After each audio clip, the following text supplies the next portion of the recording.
timer ako eh. Pwede Hello sa... guys, ito nga pala yung vlog natin ngayon, yung dalawang uri ng timer, dalawang company, brand. Yung pag set up nito guys, isi-set nyo muna yung time, kung anong oras sa lugar nyo. Ayan guys. Ganito yung operation nito guys. Kung anong oras, iikutin nyo ito, isi-set nyo yung time ito. Ito yung clock nya. Ganon din dito guys. Ikutin nyo lang yan oh. Tapos guys, itong mga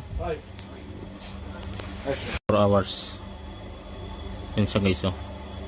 Ito clock, ito yung clock nya guys. Tapos ito yung automatic nya ito.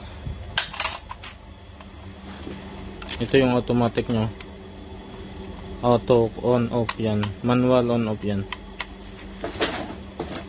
Yung operation nito guys, ganito. Ito yung ipin nya pag ito. Ito, yan.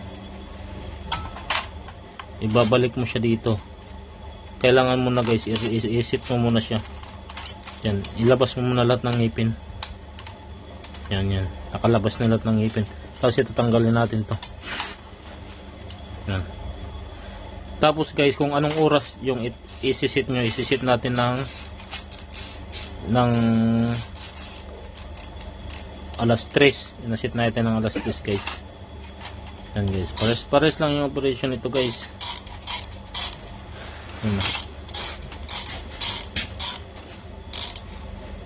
Iset natin ng alauna. Yan siya guys. Ngayon guys, ang mangyayari nyan,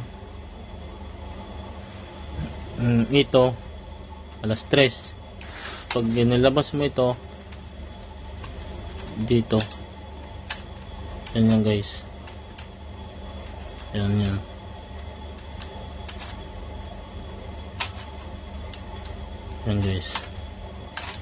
yan siya guys. I-bring ipin ito guys 15 minutes. Yan guys. Ngayon guys, alas 3 iikot yan siya guys. Yan, iikot. Pag tumama dito sa ngipin na to dito sa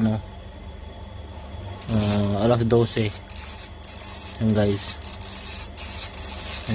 Alas 12 ng gabi. Yan guys. Magkakaroon siya ng operation. Iilaw na yun siya guys. Hanggang yan, iilaw na yun. Lumagitik.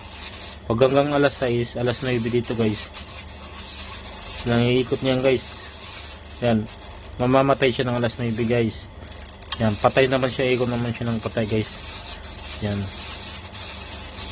Ganyan guys. Tapos dito naman pagtama naman dito sa alas 12 45 iilaw naman siya guys. Ganyan lang ang operation niya. Ganito rin ito guys. Ito. Pares lang yung operation yan. Ito yung ipin ito ilalagay mo lang dyan.